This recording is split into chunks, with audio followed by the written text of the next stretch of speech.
बच्चों, आज हम आपकी पाठ्य पुस्तक क्षितिज भाग 1 में काव्य खंड में जो पाठ 7 है, कबीर की साखियाँ,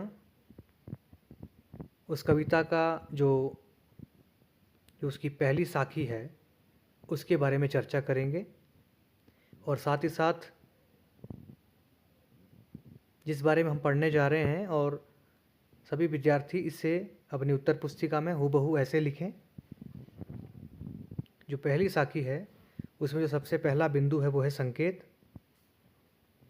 जिसमें लिखा है मान सरोवर सुभर जल डैश डैश ना जाही। मैंने इस साखी को पूरा ना पढ़ के इसे शॉर्ट तरीके से आपके सामने लिखा है। उसके बाद जो दूसरा बिंदु है वो है शब्दार्थ, जो कि इस प्रकार से है। मान सरोवर, इसका अर्थ है हृदय रूपी तालाब। सुभर, अच्छी तरह से भरा हुआ। जल, भक्ति रूपी जल। हंसी या हंस, हंस रूपी आत्माएं। केली का अर्थ है क्रीड़ा। कराही का अर्थ है कर रहे। मुक्ताफल का अर्थ है मोती। मुक्ता का अर्थ है स्वतंत्र। चुगे का अर्थ है चुगना। उड़ी का अर्थ है उड़कर। अनत का अर्थ है अन्यत्र या कहीं और।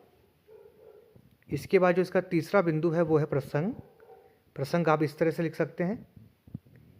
यह साखी हमारी पाठ्य पुस्तक क्षितिज भाग 1 में दी गई कविता साखियाँ एवं शब्द से ली गई है।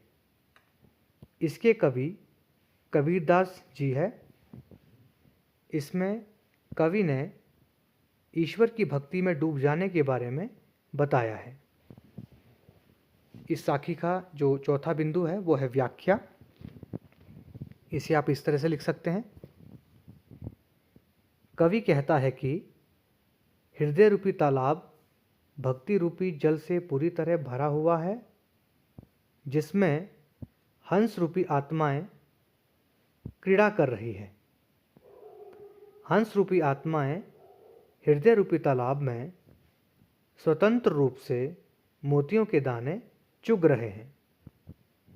अब हंस रूपी आत्माएं दूसरी जगह उड़कर नहीं जाना चाहती, वे ईश्वर भक्ति में लीन हो गए हैं। इस साखी का जो पांचवा बिंदु है वो है काव्य शिल्प। काव्य शिल्प में हम जानेंगे शब्द के बारे में, भाषा के बारे में, गुण के बारे में, अलंकार के बारे में, रस के बारे में और छंद के बारे में। अब देखिए इसमें शब्द कौन से लिए गए हैं। इसमें जो शब्द है वो है तत्सम और तद्भव। भाषा इसमें सदुकड़ी, जिसे हम पंचमेल खिचड़ी भी कह सकते हैं। और तीसरा है गुण। इसमें प्रसाद गुण का प्रयोग देखने को मिलता है। अलंकार में देखें तो इसमें रूपक, अनुप्रास, यमक अलंकार का प्रयोग देखने को मिलता है। रस की बात करें तो इसमें शांत रस का प्रयोग किया गया है।